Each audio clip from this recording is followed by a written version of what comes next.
Hello, I have here the LEGO City Police Mobile Command Truck for 2022. Survey says set comes with essentially a heavy-duty pickup truck. Trailer that is half enclosed and half open. In the open area goes the quad, the ATV quad over here. And then for the bad guys, you get a farming tractor with branding on it and also an egg cart. You get 4 figures here. The truck actually has pretty good proportions. I'm pretty happy with how this looks, even though it is a fairly simple build. And there's obviously some studs on the side construction and everything, but I like what they did on the front end. It just feels pretty right to me. I can see some inspiration of real life vehicles in this. The only thing that I personally don't like about this truck at all is that there's this gap right here in front of the front fender on either side that could easily have been at least partially closed up, and they left it open, so that bugs me a little bit. Just would have required a couple of small 1x1 blue plates on the other side of that, I think, to at least significantly reduce the appearance of it. But otherwise, I'm pretty happy with this. It doesn't have the best accommodation to carry stuff there. There's a little bit of a kind of a trunk space there if you're using this just as a truck by itself. So it doesn't make the greatest pickup truck like this, but you can take off these gray tiles here to provide some studded spaces for yourself to then be able to attach things at least on top of the bed area. The tailgate doesn't come down. I'm perfectly fine with that. This is a bit limited in ground clearance though, and that does matter for a toy, because if a kid is playing with this on a carpet, it's going to get caught relatively easily on bits of carpet, especially if it's a medium to high pile carpeting. These corners right here, I'm just surprised that it's as low as it is, but I understand that, you know, there's an iterative process to designing it, but that's one thing that could have been done a little bit better functionally. This is a print right here that's used throughout this entire series, printed 1x4 brick. That's a sticker there on the front, obviously slightly different color, and this does at least hold 2 figures inside of it. They are in tandem from, you know, front to back, but it does hold the 2, so it kind of counts as a super cab vehicle by LEGO standards, and does have a real seat in there with the steering wheel. The big trailer has a gooseneck hitch setup. It just falls right in here. It has a ball end under there, so it slips in very easily, but it's secure enough. It's not going to go anywhere. And you do have a little stand here on the front. So if you want to use come on finger, there we go.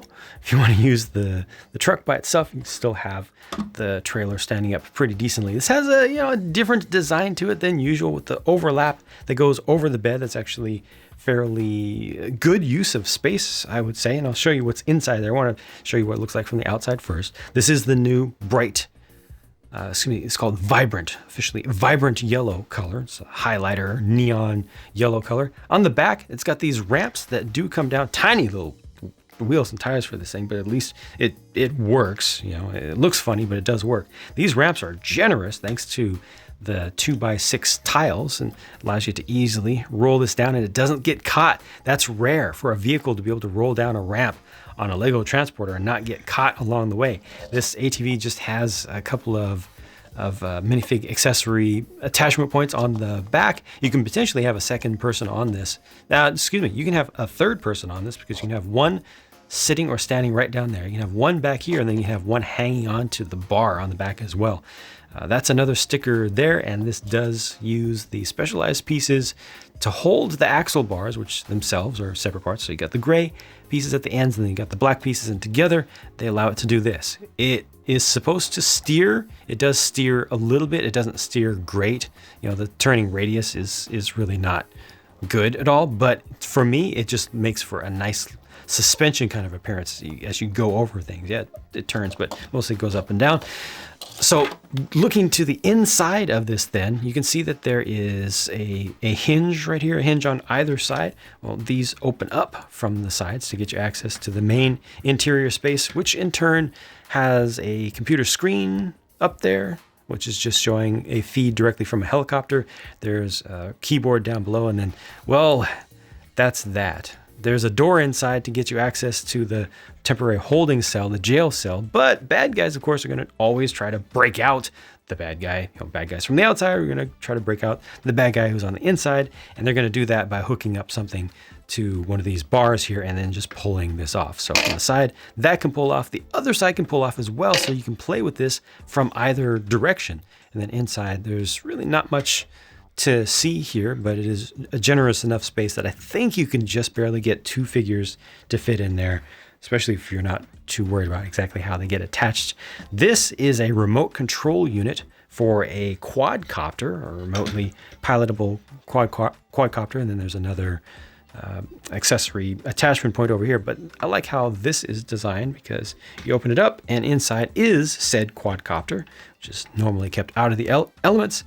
Not a large number of pieces, not the most detailed thing, but you look at it and you understand what it's supposed to be. It would have been nice if this also had a just a suggestion of a camera on the underside. I think they could have done that with the pistol piece, or the blaster piece that was first introduced with the Overwatch figures, because it has a nice little angle on it, and I think there's enough room in there as well. So consider that for modification. You just need that piece and a hollow stud. The bad guys get this tractor, which looks pretty perfect to me for just a very small classic style tractor. I love the appearance of it. It has nice lines, nice proportions, tiny little front tires that are a little bit closer together than the rears, decent sized back ones. It's got the exhaust there, and just a single person is able to sit on it.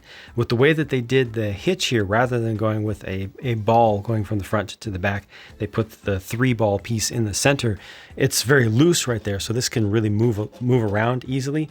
And the trailer is intended to be an egg cart, or an egg trailer, so there are a couple of full-size eggs there, and it also has the action feature built in of a disc launcher there, and that launches out discs that are actually highly specialized, not really discs this time. It's that splat piece. See if this yeah, that's gone. These are the printed ones that are pretty dang cool, represent like sunny side up eggs, but the intent is that they're loading up actual eggs in there, and then you use it as a weapon and they go splat when they hit you.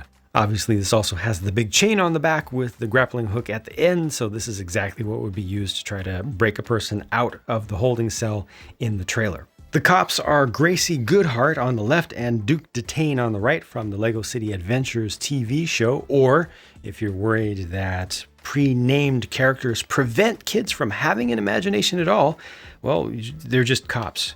That's all. They don't have their names on them or anything. I think these are pretty good, but I really especially appreciate the one on the left, because that overall outfit I think would fit in with a lot more different regions of the world. Typically, Lego Police have been rather America focused from what I've seen, and this could be from many other different countries. And it just looks good. Like, the graphic design work on it is nice, and it looks cool. And it is not specific to any one season of police sets that have been released or anything. There's nothing that keeps it from being relevant in the future, so I think that's good. It's also gender neutral, so you can pop and swap the heads. Like, it's just really well done. Both of these are good figures, but I prefer the one on the left. And then here is Snake Rattler, and this character I think is just generic and unnamed, at least officially to my knowledge. I really appreciate the fact that the printing for Snake Rattler here is really good on the torso. It has the opacity that it needs, even though it's printed against black.